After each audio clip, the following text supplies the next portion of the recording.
सुरुचि ने प्रवचन सुन सुन के प्रतिज्ञा ले ली थी कि अब वो कोई भी पाप नहीं करेगी, सबसे अच्छे से बात करेगी, किसी के साथ बुरा नहीं करेगी।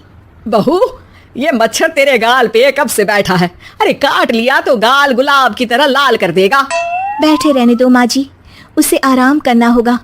उसने मेरे गाल को अपना घर समझ लिया है, तो मैं उसे बेघर क्यों करूं? अरे ज्ञान की बारिश बाद में करना, अपने गाल का मच्छर हटा ले। मलेरिया हो गया तो तुझे आराम करना पड़ेगा।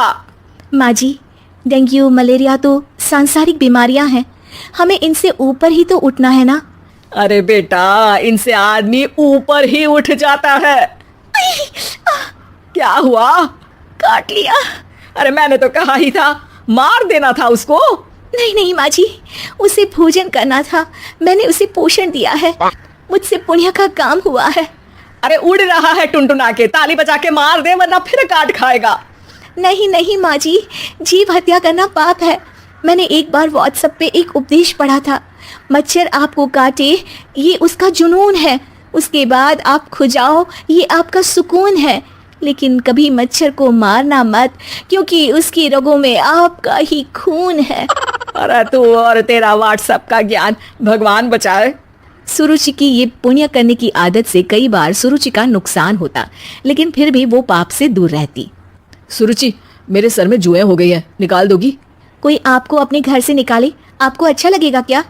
अरे लेकिन परेशान करती हैं जुएं, दिन भर सर खुजाता रहता हूँ। देखो, इसी बहाने तुम्हारे सर की चंपी हो जाती है। तुम्हें तो जुओं को थैंक यू कहना चाहिए। तभी बाहर से ससुर जी की आवाज आती है, बहू बहू। अभी आई बाबूजी। बेटा सुनो, ये देखो चाय में ना मक्खी तैर रही है, दूसरी चाय ले आओ जाओ। ला दूंगी, पर मक्खी मत हटाइएगा। अरे क्यों बेटा? मक्खी चाय का सेवन कर रही है, अच्छा थोड़ी ना लगेगा आप बीच में अडंगा डाल देंगी तो। आपको अच्छा लगेगा क्या अगर कोई आपकी चाय छीन ले? अरे पर निकालूंगा नहीं तो मक्खी मर जाएगी बेटा। नहीं नहीं बाबूजी, आप उसे पीने दीजिए, पीकर उड़ जाएगी। लेकिन बाबूजी मक्खी के साथ ही चाय पी जाते हैं। ये क्या किया बाबूजी? अरे मक्खी सिर्फ चाय ही क्यों पिए?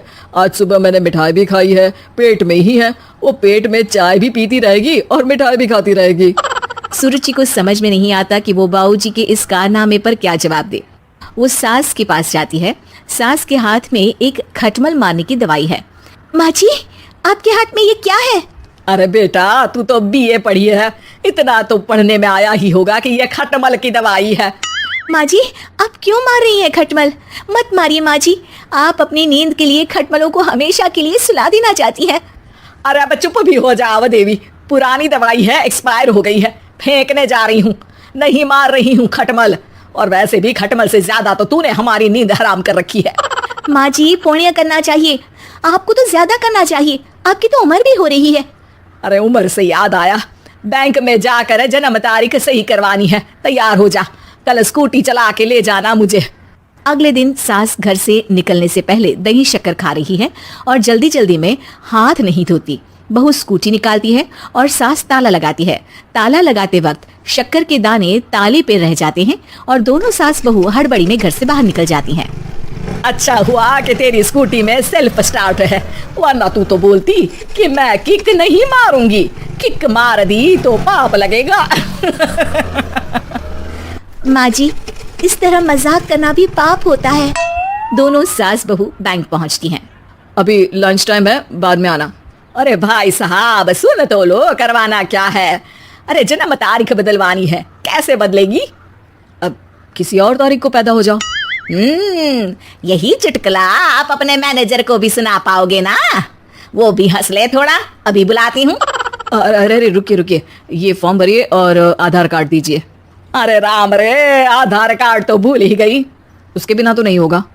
अरे बहू जा, घर से जल्दी से मेरा बटुआ उठा ला, उसमें मेरे सारे कार्ड रखे हैं, जा जा जल्दी लेकर आ, वरना बैंक बंद हो जाएगा और कल मुझे अपनी बहन के यहाँ भी तो जाना है ना।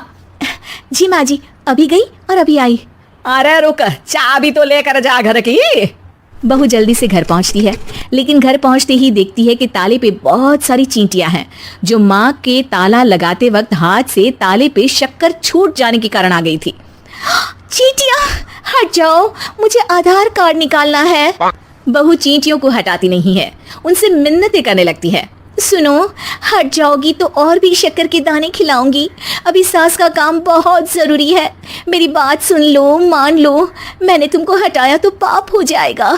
चींटियां कैसे सुरुचि की बातें सुनती जब घर में ही उसकी कोई नहीं सुनता था। शाम हो जाती है पर चींटियां हटती नहीं है। तभी सास वहां ऑटो से आ जाती है। अरे कहाँ रह गई तू? बैंक भी बंद हो गया। माँ जी, ताले पे चींटी। सास पूरा माजरा समझ जाती है और बहू से कहती है, एक बात बता, सोच के देख, अगर मुझे खून की बोतल चढ़ानी पड़ी और उस पर चींटी बैठी हो तो बोतल से चींटियों को हटा के मुझे बचाएगी या चींटियों को वहीं बैठा रहने देगी? माँ जी, ऐसा होगा ही नहीं। अरे चींटियों को तो मीठा पसंद होता है, खून की बोतल पे तो मच्छर आएगा क्योंकि खून तो मच्छर पीता है। सास सर पकड़कर बैठ जाती है और रोने लगती है। तभी ससुर जी और सुरुचि का पति भी वहां आ जाता है। अरे रो क्यों रही हो? रहने दो जी, तुमको बताया तो तुम भी रोने लगोगी अपनी किस्मत पर। अगले दिन सास अपनी बड़ी बहन के यहाँ चली जाती है। पति अपना काम कर रहा होता है और सुरुचि उसके पास जाकर कहती है, ये जुएं खत्म करने की दवाई है, मैं मालिश कर देती हूँ। अरे लेकिन तुमको पाप नहीं लगेगा? अपनों की खुशी के लिए अगर छोटे मोटे पाप करने पड़े तो वो पाप अच्छे हैं जी।